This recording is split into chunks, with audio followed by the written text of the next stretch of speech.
नमस्कार, स्वागत है आपका गांव किसान में। आपके साथ मैं हूं अंजू सिंह।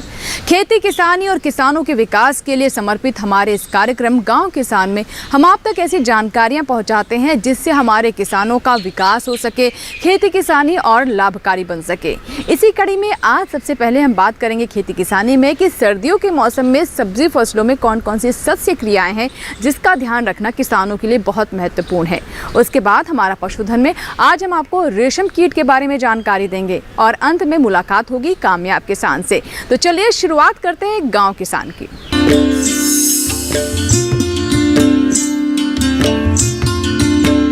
सर्दियां खुशनुमा मौसम के साथ साथ हरी भरी सब्जियां भी लेकर आती हैं जो कि पोषण के लिहाज से बहुत महत्वपूर्ण है। ऐसे में हमारे किसान अगर अच्छा उत्पादन चाहते हैं तो इस मौसम में की जा रही सस्य क्रियाओं का भी ध्यान रखें। जी हाँ, अगर आपने सब्जी फसलें ली हैं तो कौन कौन सी विशेष क्रियाएं हैं जिसका ध्यान रखना ज़रूरी है ताकि अच्छी फसलें आपको प्राप्त हो सके। आइए जानते हैं अपनी इस रिपोर्ट में।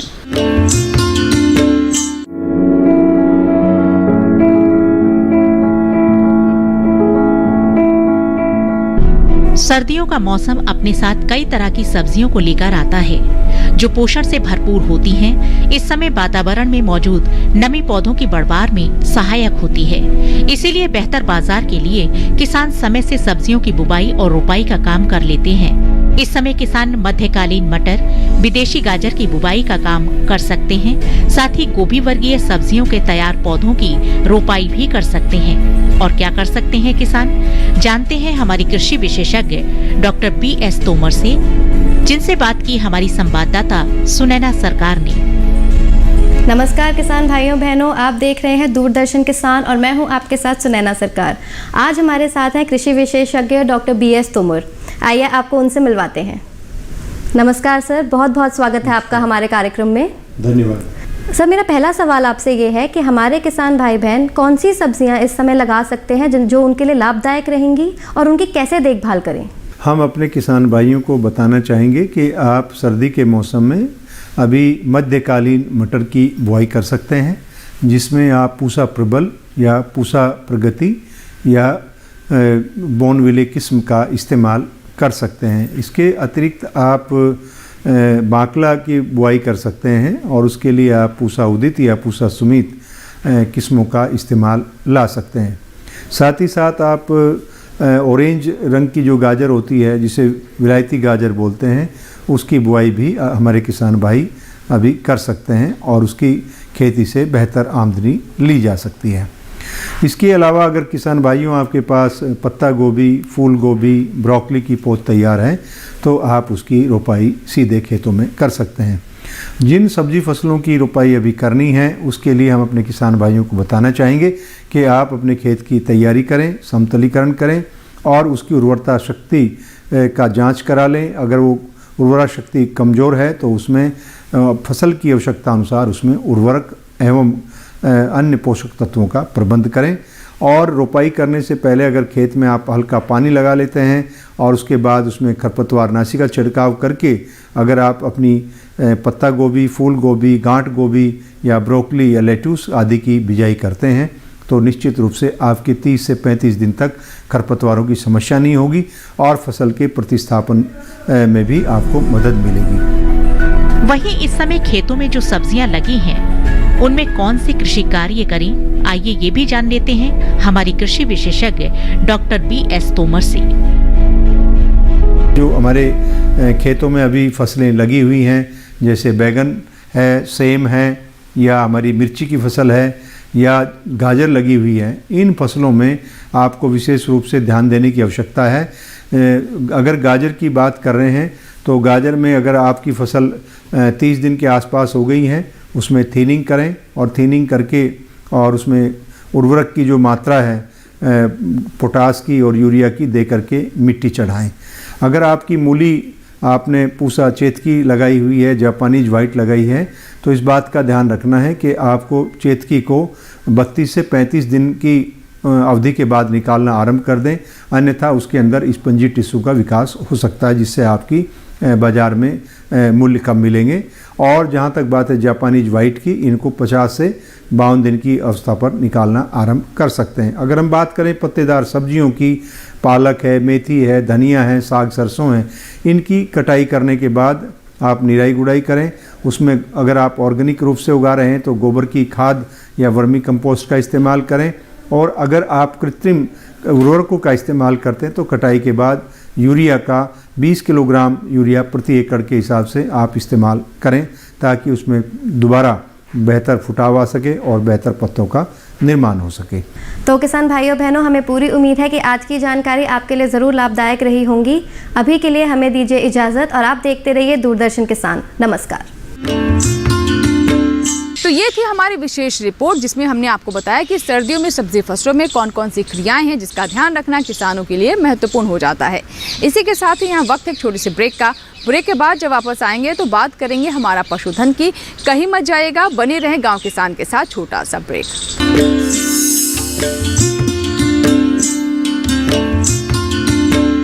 पूजा जॉब छोड़ा फिर भी सो कूल। ब्रो, नए चैलेंजेस नए मौके लाते हैं। अच्छा, सीरियसली राहुल, मेरा पूरा घर now it's an online retail store. देख। वाओ, लेकिन पैसे? कुछ साल पहले दिवाली बोनस को इन्वेस्ट किया था। और अब तो है LIC का यूलिप प्लान निवेश प्लस। एक बार इन्वेस्ट करो, इंश्योरेंस से सुरक्षा का लाभ और मार्केट की बढ़त का फायदा दोनों पाओ। 1 sec Rahul. Madam, you are double cool.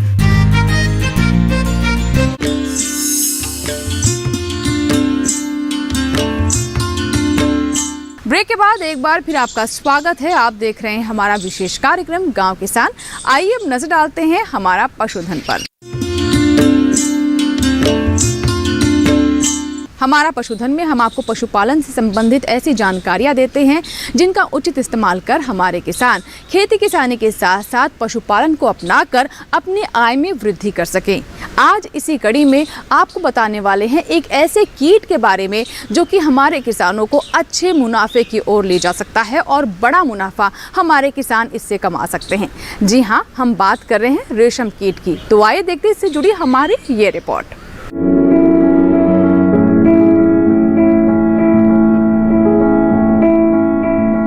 हमारे देश में रेशम की साड़ियों का विशेष स्थान है। पुराने समय से ये भारतीय नारी का परंपरागत पहनावा है, जो हमारे देश में रेशम उत्पादन का मिश्रित व समृद्ध इतिहास रहा है। भारत में 15वीं शताब्दी से ही रेशम का व्यापार किया जाने लगा था। वर्तमान में करीब 9.18 करोड़ लोगों को रोजगार देने में रेशम अपनी भूमिका अदा कर रहा है, जिसमें महिलाओं की संख्या पुरुषों से कहीं ज्यादा है, क्योंकि रेशम का ये कीट महिलाओं को सरलता से आत्मनिर्भर होने में सहायता कर रहा है। रेशम कीट पालन को बढ़ावा देने के लिए सरकार की ओर से किसानों को भरपूर सहयोग भी दिया जा रहा है। रेशम उद्योग को बढ़ावा देने के लिए 1949 में रेशम बोर्ड की स्थापना की गई। रेशम कीट पालन कृषि पर आधारित एक कुटीर उद्योग है। ग्रामीण क्षेत्र में कम लागत में इन उद्योग में शीघ्र उत्पादन लिया जा सकता है। इसके अलावा कृषि कार्य और अन्य घरेलू कार्यों के साथ भी इस उद्योग को आसानी से किया जा सकता है। उत्पादन की प्रक्रिया के अनुसार रेशम 2 प्रकार का होता है। पहला शहतूती रेशम यानी मलबरी सिल्क और दूसरा गैर शहतूती रेशम यानी नॉन मलबरी सिल्क।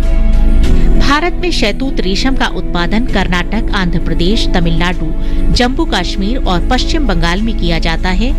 बिना शहतूत वाले रेशम का उत्पादन झारखंड, छत्तीसगढ़, उड़ीसा, उत्तर प्रदेश और उत्तर पूर्वी राज्यों में किया जाता है।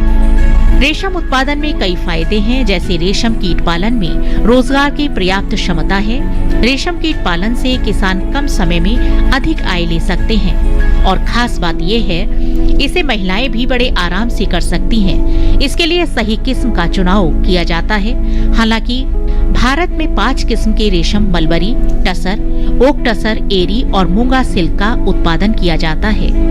रेशम कीट जिसका वैज्ञानिक नाम बॉम्बिक्स मोरी है, इसे पालन के लिए सबसे जरूरी है शहतूत का पौधा। शहतूत एक बहुवर्गीय पेड़ होता है और इस पौधे को एक बार लगाने पर ये अगले 15 सालों तक पत्तियां देता रहता है, जो इस कीट का मुख्य भोजन है। इसीलिए अगर किसान शहतूत के बाग लगा रहे हैं तो उन्हें सही मापदंड का ध्यान रखना चाहिए। बाग तैयार हो जाने पर इन कीटों का पालन शहतूत की पत्तियों पर किया जाता है। हालांकि इस कीट का जीवन काल ज्यादा नहीं होता, ये केवल 2 या 3 दिन तक ही जीवित रहते हैं। इन 3 दिनों के अंदर ही मादा कीड़े शहतूत की पत्तियों पर 300 से 400 तक अंडे दे देती हैं। फिर हर अंडे से करीब 10 दिन में छोटा मादा कीट लार्वा निकालता है। फिर ये मादा कीड़ा करीब 40 दिन में ही लंबा और मोटा होने लगता है। फिर ये कीड़ा अपने सर को इधर उधर हिलाकर अपने चारों तरफ अपनी लारा गिराता है, जिससे धागे का घोल बन जाता है, जिसे हम कोया या फिर काकून भी कहते हैं। जब ये हवा के संपर्क में आता है तो वे सूख कर धागे का रूप ले लेता है, जो कि करीब 1000 मीटर लंबाई का होता है। आइए जानते हैं कोकून से धागा निकालने की प्रक्रिया के बारे में। बेहतर गुणवत्ता वाले रेशम के लिए कोकून को गर्म हवा में सुखाया जाना चाहिए। इससे प्यूपा मर जाता है और साथ ही कोकून शेल की परतें आसानी से अलग की जा सकती हैं। कोकून को लंबी अवधि के भंडारण के लिए एक उपयुक्त भंडारण कक्ष में रखा जाता है। कोकून भंडारण में कमरे के केंद्र में 20 डिग्री सेल्सियस या इससे कम तापमान होना चाहिए और कमरे के अंदर की हवा में करीब 55% आर्द्रता होनी चाहिए, ताकि कवक कोकून पर हमला न कर सके। इस दौरान कोकून की छटाई की जाती है। इस दौरान खराब या डबल कोकून, मटमैला कोकून, पिघला, संक्रमित या फिर विकृत कोकून को अलग कर दिया जाता है। इसके बाद रेशम के रेशे निकाले जाते हैं, जिनका इस्तेमाल विभिन्न प्रकार की चीजें बनाने में किया जाता है।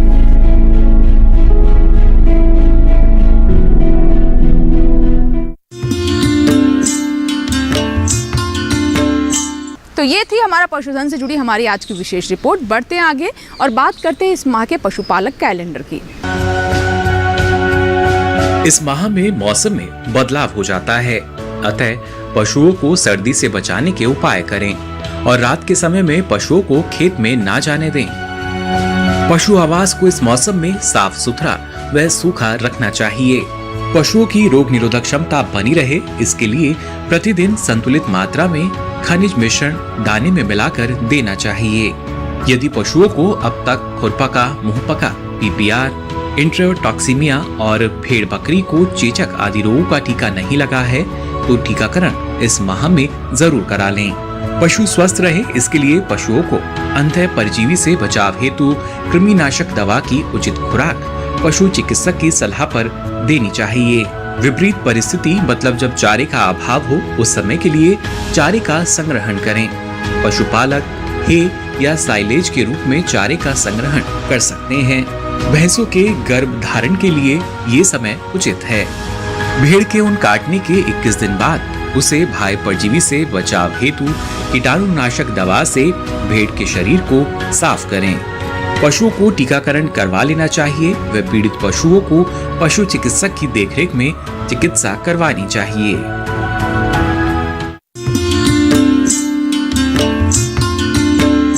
तो अभी आपने देखा इस माह का पशुपालक कैलेंडर और जाना कि इस माह में कौन कौन सी विशेष सावधानियां हैं जो कि हमारे पशुपालकों को ध्यान में रखनी है। इसी के साथ यहाँ वक्त एक छोटे से ब्रेक का। बने रहें गांव किसान के साथ, छोटा सा ब्रेक।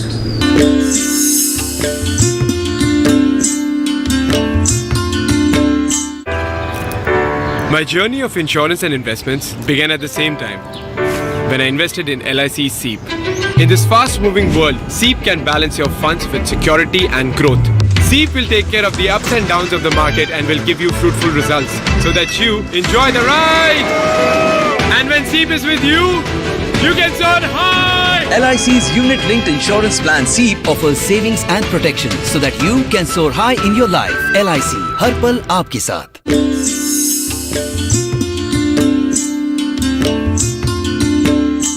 ब्रेक के बाद एक बार फिर आपका स्वागत है। आप देख रहे हैं गांव किसान।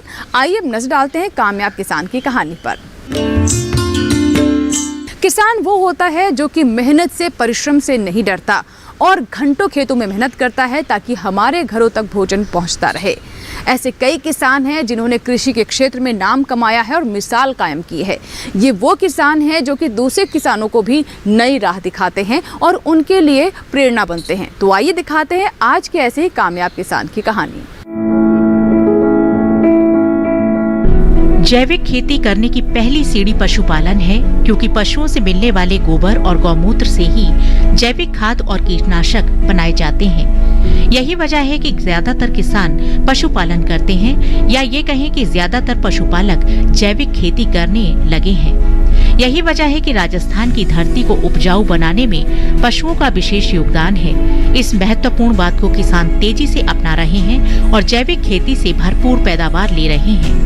ऐसे ही एक किसान हैं रंजीत सिंह, जो गौ पालन के साथ कृषि में भी लाभ कमा रहे हैं। कैसे, आइए जानते हैं। गाय को दुलार कर रहे हैं ये है किसान रंजीत सिंह। उनके पास करीब 25 देसी नस्ल की गायें हैं, जिनसे भरपूर दूध उत्पादन मिलता है। वो बताते हैं कि 2013 से वो जैविक खेती कर रहे हैं। जैविक खेती को अपनाने के लिए रंजीत जी ने प्रशिक्षण लिया, जिसमें तरह तरह के जैविक खाद और कीटनाशक बनाने की जानकारी दी गई। वो जैविक रूप से हर सीजन में अलग अलग फसलें लेते हैं, जिसमें रबी, गेहूं, जौ, चना और मेथी, खरीफ, बाजरा, मूंगफली, ज्वार और ग्वार, जायद, सब्जी फसलें और तरबूज की फसलें मुख्य हैं। वो बताते हैं कि राजस्थान में पानी की समस्या से निजात पाने के लिए वो फव्वारा और ड्रिप सिंचाई विधि का प्रयोग करते हैं। इन विधियों से फसलों को पर्याप्त पानी भी मिल जाता है और भरपूर पैदावार भी मिलती है। रंजीत जी मल्चिंग के जरिए खरपतवार पर आसानी से नियंत्रण कर लेते हैं और उपज की गुणवत्ता बनी रहती है। पशुपालन भी करते हैं और खेती भी करते हैं। और गायों में हमारे HF है और साहिवाल है, गिर है और नागौरी है, भैंस भी रखते हैं। पशुपालन से हमें दूध मिलता है, मक्खन मिलता है और सेहत के लिए ये भी अच्छा। और हमारी जो फसल करते हैं तो फसल में घेरने के लिए जो खाद है वो पशु से मिलती है। अगर अच्छी खाद मिलेगी तो अच्छी पैदावार मिलेगी। और हम देसी गाय की गोबर और गूंद से ही खेती कर रहे हैं। जैसे देसी गाय के गोबर से गंजीवामृत बनाते हैं, वो जो केमिकल वाले जो DAP डालते हैं उसी जगह हम गंजीवामृत डालते हैं और गंजीवामृत का रिजल्ट DAP से भी अच्छा रिजल्ट है। और गूंद से जीवामृत बनाते हैं, गूंद और गोबर दोनों से जीवामृत बनाते हैं। वो भी फसल के अंदर स्प्रे भी करते हैं और वो ज़मीन में भी चलाते हैं। उससे जीवाणु से पोषक तत्व जो फसल को चाहिए वो मिल जाते हैं। और जो हमारी खाद है वो भी जीवामृत डालने से एकदम तैयार हो जाती है, तो फसल के लिए अच्छी रहती है। और जो फसल के लिए कीटाणु के लिए जो दवाई बनाते हैं वो 10 बन्नी अर्क बोलते हैं। वो 10 भांत के कड़े हुए पत्ते लेते हैं, वो डालते हैं। देसी गाय का गोंद डालते हैं, उससे वो बनाते हैं। जो मेथी का अल है, जो इल्ली है, वो उससे भाग जाती हैं।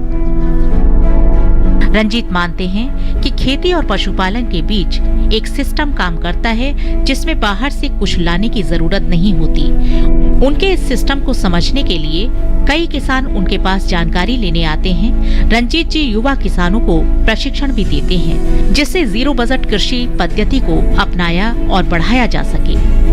हम 2013 से प्राकृतिक खेती कर रहे हैं। जब बजाज फाउंडेशन ने हमको ये मोटिवेट किया, उसको हमको समझाया, तो पहले तो हम जानते नहीं थे जैविक खेती क्या है, वे फर्टिलाइजर गिरते थे। और बजाज फाउंडेशन के कहने पर हमने ये स्टार्ट किया और ये बहुत ही अच्छा रहा। और रबी के अंदर हम जो गेहूँ बोते हैं, जौ बोते हैं, चना बोते हैं, मेथी दाना बोते हैं। और खरीफ के अंदर बाजरा की फसल लेते हैं, मूंगफली की फसल लेते हैं, मक्का लेते हैं, ज्वार लेते हैं और गंवार की फसल लेते हैं। गेहूँ की फसल 4.5 महीना का टाइम लेती है।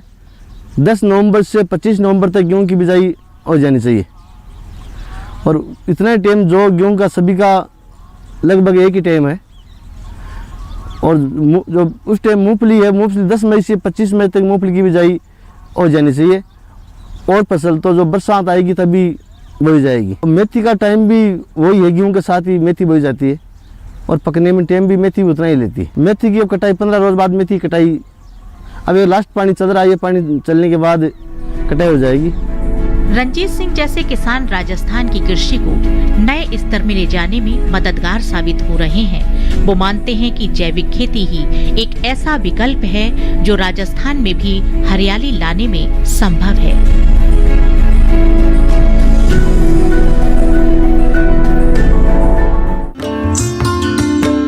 तो ये थी हमारे आज के कामयाब किसान की कहानी। आशा करते हैं कि इस कहानी से आप भी ज़रूर कुछ ना कुछ सीख लेंगे। इसी के साथ ही गांव किसान में फ़िलहाल इतना ही, लेकिन चलते चलते आपको बता दें कि अब आप ये हमारा कार्यक्रम डीडी किसान के YouTube चैनल पर भी देख सकते हैं। इसके लिए करना बस आपको ये है कि इस QR कोड को स्कैन करें और जुड़ जाएँ डीडी किसान के YouTube चैनल से। इसी के साथ ही यहाँ लेंगे आपसे इजाज़त, लेकिन आप बने रहें दूरदर्शन किसान के साथ। नमस्कार।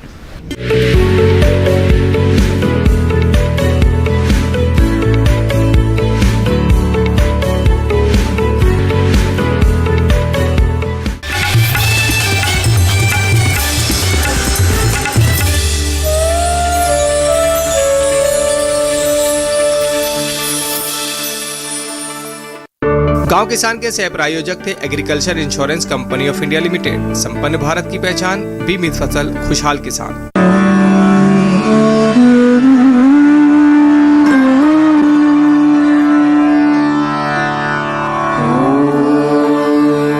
सहना भवतु सहनौ भुनक्तु सह वीर्यं कर्वावहै तेजस्विनावधितमस्तु मा विद्विषावहै।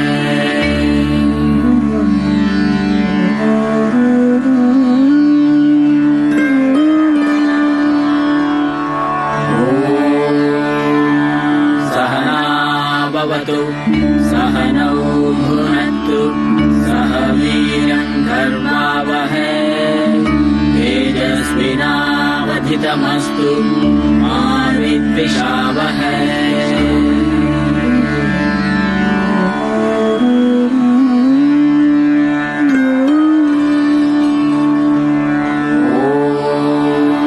सहना भवतु सहनौ भुनक्तु सह वीर्यं कर्वावहै तेजस्विनावधितमस्तु मा विद्विषावहै।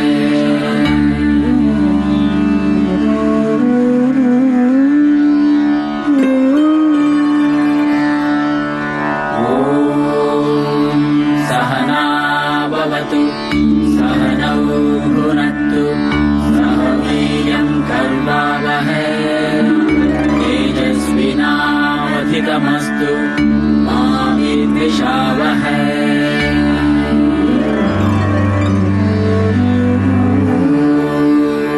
सहना भवतु सहनौ भुनक्तु सह वीर्यं कर्वावहै तेजस्विनावधितमस्तु मा विद्विषावहै।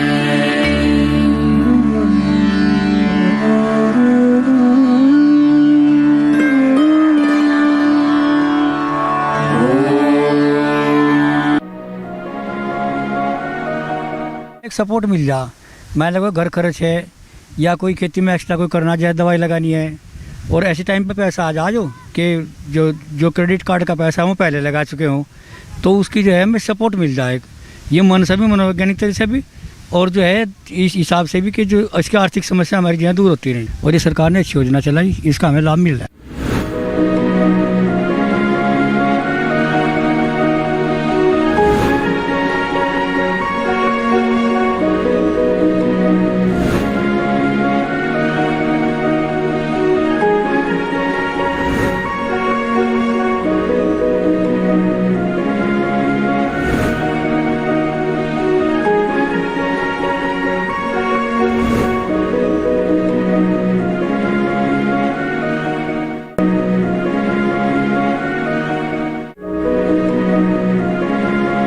प्रधानमंत्री जी ने सभी किसानों के लिए अनिवार्य किया है, तो सभी के खेत में जाकर जो सुपरवाइज़र है या और भी कृषि पर्यवेक्षक है वो जाकर उसके खेत में से मृदा का परीक्षण करते हैं और उसकी रिपोर्ट उनको लाकर देते हैं, जिससे उसकी मृदा के बारे में उसको जानकारी देते हैं, कौन कौन से पोषक तत्वों की कमी है, किस प्रकार से इसमें सुधार किया जा सकता है, कौन से पोषक तत्व इसमें डालने हैं, कौन सी फसलें इसमें लगानी हैं, इसके बारे में पूरी जानकारी दी जाती है। तो इसलिए मैं प्रधानमंत्री जी का आभार व्यक्त करता हूं कि ऐसी योजनाएं लेकर आए हैं जिससे किसानों का फ़ायदा होगा।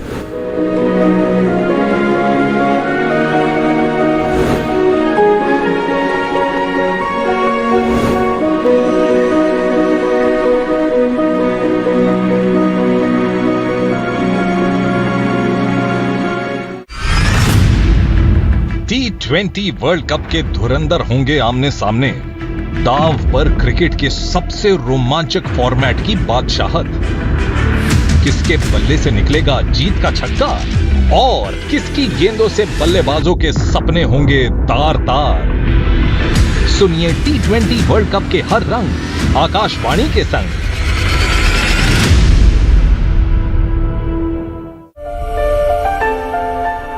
भारत सरकार का हर प्रयास किसानों की प्रगति को दे रहा एक नया विश्वास। देश के किसानों के प्रति समर्पित भारत सरकार विशेषकर पूर्वोत्तर राज्यों और अंडमान निकोबार के कृषि क्षेत्र के विकास के लिए नए प्रगतिशील कदम उठा रही है, जिससे वहां के किसान तेजी से तरक्की कर रहे हैं। कृषि क्षेत्र के विकास को अनवरत जारी रखते हुए माननीय प्रधानमंत्री श्री नरेंद्र मोदी जी के नेतृत्व में भारत सरकार ने एक दूरदर्शी निर्णय लेते हुए देश में राष्ट्रीय खाद्य तेल मिशन ऑयल पाम की शुरुआत की है, जिससे पूर्वोत्तर राज्यों और अंडमान निकोबार के किसानों को विशेष लाभ मिलेगा। पूंजी निवेश में वृद्धि होगी, खाद्य तेल आयात पर निर्भरता कम होगी और रोजगार के अवसरों का सृजन होगा। खाने के तेल में आत्मनिर्भरता के लिए अब राष्ट्रीय खाद्य तेल मिशन ऑयल पाम का संकल्प लिया गया है। नॉर्थ ईस्ट और अंडमान निकोबार द्वीप समूह ये वो क्षेत्र हैं जहां आसानी से पाम की खेती हो सकती है, पाम ऑयल का उत्पादन हो सकता है। इस मिशन के अंतर्गत ऑयल पाम का रकबा और पैदावार बढ़ाने पर जोर देने के लिए सरकार ने 11,000 करोड़ रुपए से अधिक की सहायता राशि निर्धारित की है।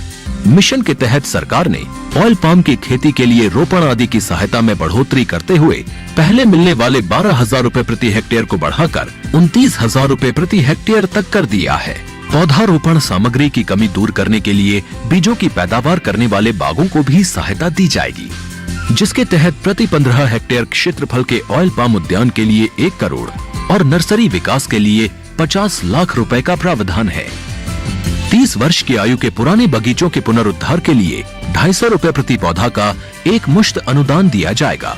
पूर्वोत्तर और अंडमान को विशेष सहायता के तहत उनकी क्षेत्र संरचना, जलवायु एवं अन्य परिस्थितियों के अनुसार विभिन्न मदों में, जैसे हाफ मून टेरेस में 4,000 रुपए प्रति हेक्टेयर, बाड़ या बायो फेंसिंग तथा लैंड क्लियरेंस के लिए 7,000 रुपए प्रति हेक्टेयर और एकीकृत खेती के लिए 10,000 रुपए प्रति हेक्टेयर का प्रावधान है।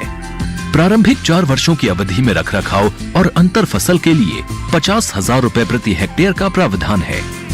किसानों के लिए रोजगार के अवसर पैदा करने और उद्योगों को बढ़ावा देने के लिए 5 मीट्रिक टन प्रति घंटा क्षमता वाली नई पाम ऑयल मिल की हर इकाई के लिए 5 करोड़ रुपए तक के अनुदान की व्यवस्था है और क्षमता में वृद्धि होने पर अतिरिक्त धनराशि का भी विकल्प उपलब्ध है। और सेंट्रल सरकार इना ऑयल पाम स्कीम थरान रोंदुआ नहीं नौने तुतेन कन हाक ले कन छपुई गई पो कन बेसे या। ऑयल पाम के किसान ताजे फलों के गुच्छे यानी FFB का उत्पादन करते हैं, जिनकी वर्तमान में कीमतें अंतर्राष्ट्रीय मूल्यों में उतार चढ़ाव के आधार पर तय होती हैं। पहली बार केंद्र सरकार ताजे फलों के गुच्छे की कीमत के लिए किसानों को आश्वासन दे रही है। ये व्यवहार्यता मूल्य यानी VP कहलाएगा, यानी किसानों को कोई घाटा नहीं होने दिया जाएगा। इन प्रावधानों से किसानों को बाजार के उतार चढ़ाव से संरक्षा भी प्राप्त होगी। व्यवहार्यता मूल्य VP तय करने की शुरुआत 1 नवंबर से होगी और अगले वर्ष 31 अक्टूबर तक जारी रहेगी। इसे ऑयल पाम वर्ष कहा जाएगा। इससे पूर्वोत्तर राज्यों और अंडमान निकोबार में खेती के बेहतर अवसर पैदा होंगे और किसानों को मुस्कुराने की एक और नई वजह मिलेगी।